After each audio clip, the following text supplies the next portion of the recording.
All information in this program is known to be accurate at the time of recording. Any commentary by the host is for discussion purposes only. Anyone labeled a person of interest by the host or family has not been charged with a crime. All suspects charged with crimes related or unrelated to a case covered are innocent until proven guilty in a court of law. Opinions and views expressed by the host do not represent views of the families or sponsors of this program. In the U.S., there are over 600,000 missing persons cases reported each year. Many go unnoticed by the general public and are not covered by the media or investigated by law enforcement.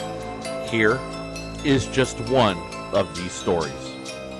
From Grim Media, I'm your host, Steve Stone, and this is the Grim Truth Podcast.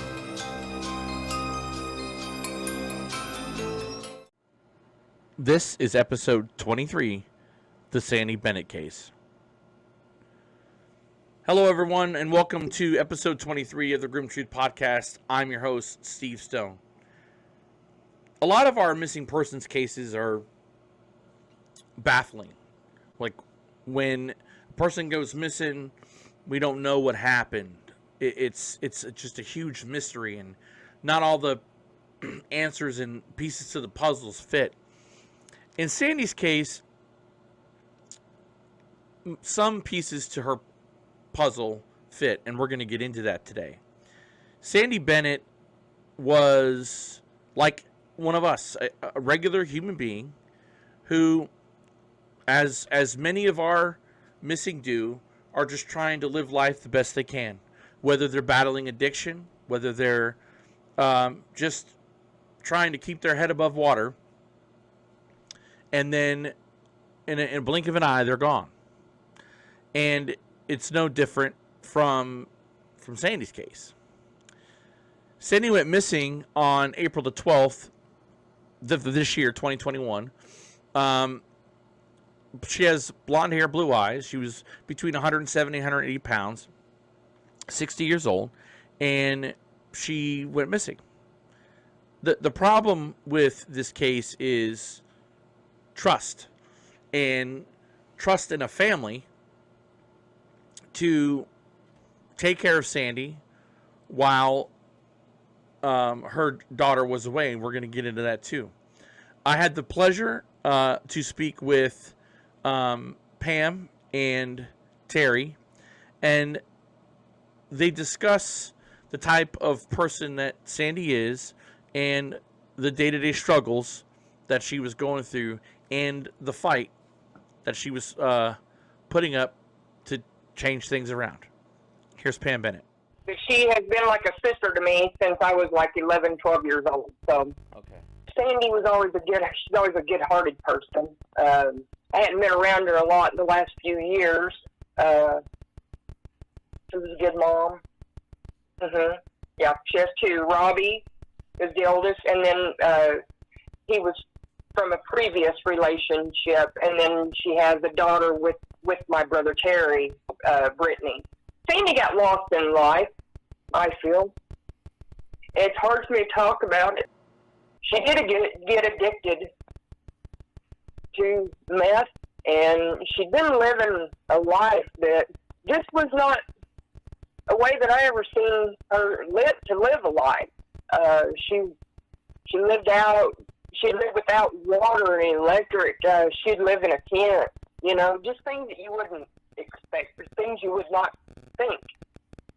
My understanding is that she was coming clean. They had started in where they were testing her because, yes, she was diagnosed in the early stages of dementia. As a matter of fact, with about 3 weeks or so before she came up missing, she had been over here and spent the night at my brother's house, and she walked away. And good thing I was watching out my window because I've seen her come across my yard, and I hadn't seen her in a while. I didn't know that she had dementia. She walked up to my door. She didn't know who I was at first. Where she was at. And she didn't know where she was. And I said, Sandy? And she was like, oh my God, Pam. You know, as soon as I spoke, she knew who I was then. Right. And I was like, what are you doing? She said, oh my gosh. She said, I'm scared to death. She said, I'm lost. And I said, lost? I said, where are you supposed to be at? And she thought she had been up the road at my other sister-in-law's house, which I knew that wasn't where she had been. And I said, so you sure you wasn't at Terry's? And she said, yeah, Terry's. And Terry just lives, his property is right next to mine. So she got lost real easy. So I loaded her up and I took her back over there. And that was the last I seen of her. So, a little bit to unpack here. Sandy did struggle with addiction, and it seemed like the dementia started coming to the forefront. So she was trying to get her life in order.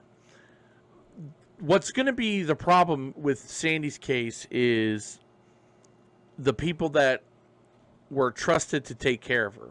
Now, Sandy was living with her daughter and the son-in-law at a man named Harold's house. And Brittany, who we're going to talk about here ad nauseum, Brittany was having to serve some time in the county jail for a charge. It was only supposed to be for a couple of days, or I think it was a week, and she was going to be released. And what happened was her husband, Aaron, was going to be the caretaker. And he was supposed to just take care of Sandy while Brittany was in jail, and everything was okay. But we're going to hear from Terry now that this wasn't the case, and this is where things become a little tricky. Here's Terry. But we had to call her an ambulance that day because she thought she was having a stroke. And they put her in a stress unit for 3 or 4 days, and then my daughter went and picked her up and was taking care of her. And my daughter had to go spend 5 days in jail. So my daughter's boyfriend was supposed to be watching her, and that's when she come up missing. When Brittany got out of jail is when we discovered we found out she was missing. But 2 days before Brittany got out of jail, Sandy and Aaron left Harold's on foot. And the day before Brittany got out of jail, Aaron come back by himself on foot. And Harold asked him where Sandy was at, and he said he didn't have no idea. We haven't seen her from her since. Yeah, he didn't know. But Harold said that he was acting real nervous and scared. And he was looking for the car keys to Brittany's car so he could leave. Harold said he was wanting to get out of there really bad. So, Sandy is supposed to have been taken care of by Aaron. Brittany is going to go and serve this little bit of time in jail to get out from under whatever the criminal issues she was having. And Aaron was the caretaker of Sandy. Now, let's keep in mind, Sandy is experiencing symptoms of dementia. And obviously something happened. Now, according to sources, Aaron and Sandy were going to, I believe, a pawn shop, either to get something at a pawn or to pawn something. I don't know when Sandy went along. Here's the issue. Sandy and Aaron go, but only Aaron comes back. And you just heard that at this point, Aaron, he says he doesn't know where Sandy is, but he's acting really hinky. He's nervous, or he's just not acting right. Now, devil's advocate, and those that are familiar with narcotics, especially meth, when you're on methamphetamine, it can make you paranoid, fidgety, nervous, that type of stuff. However, it really doesn't make too much sense that Sandy is with Aaron 1 minute, and when he's seen again, he's gone. I will tell you that the one thing that doesn't make sense, but maybe it does, and this is what confuses me, is Aaron is going to report Sandy missing. But here in this next clip, you're going to hear Terry explain that he doesn't feel that law enforcement looked into it because something happens with Brittany and Aaron. Take a listen to this.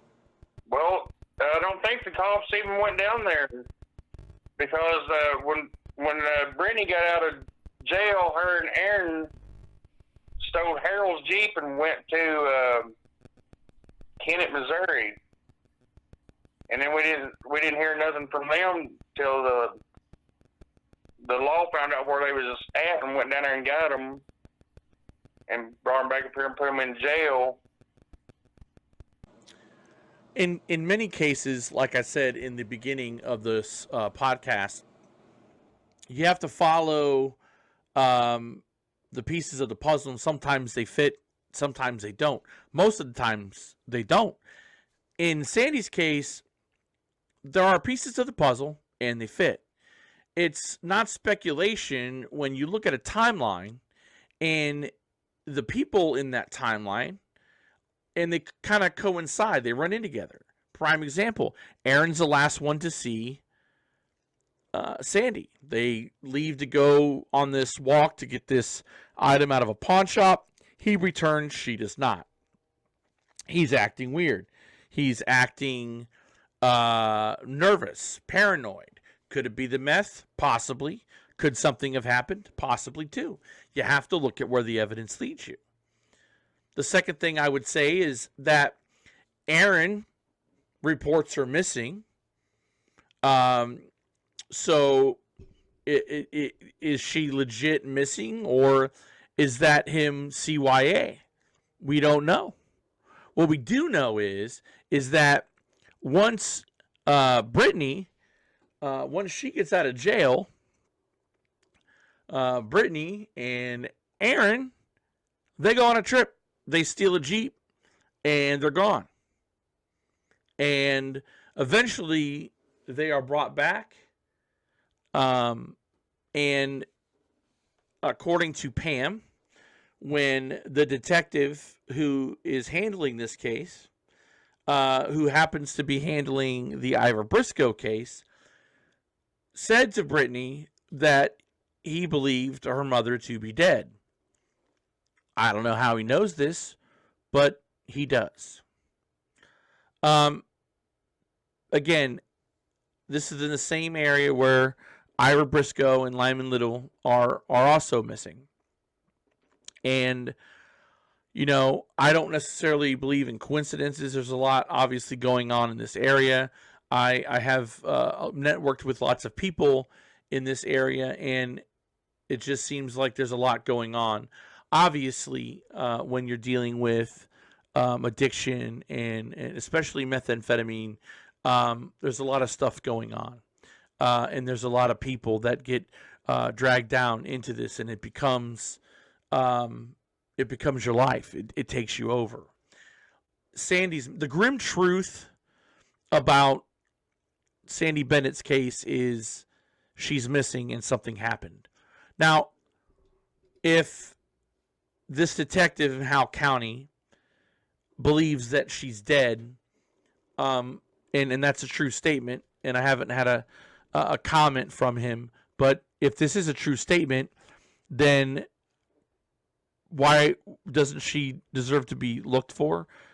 And there's only two people that know the key to that story, and that's going to be Brittany and Aaron. Now, at present, right now, they are both wanted.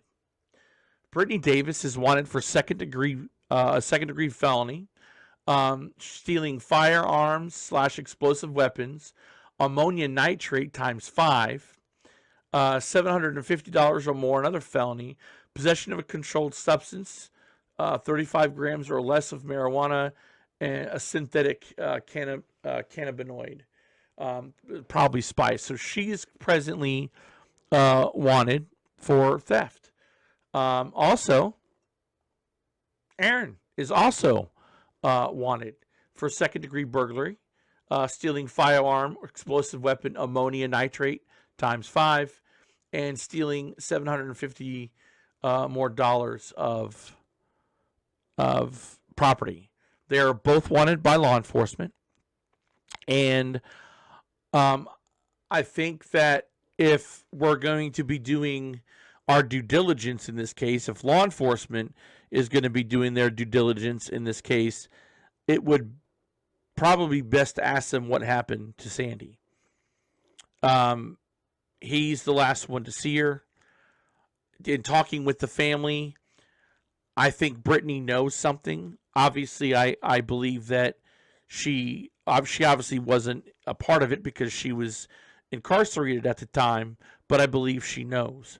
And there's a lot of explanations to that effect of why she's not. She could be scared. I mean, if Aaron is dangerous when he gets on the drug, if he lashes out and he's violent, then of course this would give Brittany a reason to go along and not say anything. Now, completely speculating here, but at the end of the day, Sandy Bennett is missing. Her daughter is wanted. She's outstanding right now, and so is Aaron. And the only way that we bring Sandy home, the only way we get the answers for Pam and Terry and the family, is bringing these two to justice. If you have any information on Brittany Davis, you need to contact local law enforcement. Turn her in. Same thing with Aaron. If you know where he is or you have any information on his whereabouts, you need to call local law enforcement and get him locked up too. Because we need to know what happened to Sandy. That's the crux of this, is Sandy Bennett. Where is she? What happened to her? And bringing her home and doing what's right. And that, folks, is the grim truth on Sandy Bennett. I want to thank the family for giving me the opportunity to tell their story and Sandy's story. You know, at the end of the day, somebody was trusted to take care of her. Something happened. She's missing. They're outstanding. And it is, in my opinion, that they know something. And the only way that we're going to get the answers for this family is by finding those two individuals and then asking some tough questions and holding law enforcement accountable for doing the right thing, asking the questions, and bringing Sandy home. Again, we're looking at the same law enforcement agency that's investigating Ira Lee Briscoe's case and Lyman Little. And we need, there's a lot going on in West Plains, Missouri, obviously. A lot going on in Howell County. And we need to bring these people home. And we need to find out the answers and do our due diligence. And law enforcement needs to be held accountable in doing that also. Sandy Bennett went missing on April the 12th, 2021. She's 60 years old at the time of her disappearance. She's 5'2", 170, 180 pounds with blonde hair and blue eyes. She has a mushroom with the fairy tattoo on her left ankle, a scar on her left shoulder blade. If you have any information on her whereabouts, please contact the Howell County Sheriff's Office at 417-256-2544. Again, that's 417-256-2544. And if you need to, you can remain anonymous. Again, I want to thank the family for allowing me to tell this story and getting the answers that we need to bring Sandy home. and hopefully we can make a lot more noise because this reverberates not only with Sandy's case, but with Iris as well. It's in the same area. Of course, they're unrelated, but something has to give, and this information, hopefully somebody out there watching has information and to get the answers to the family. Again, I want to thank everybody for tuning in to this episode of the Grim Truth Podcast as we continue to be a voice for the voiceless in search of the truth. I'm your host, Steve Stone, and this has been the Grim Truth Podcast.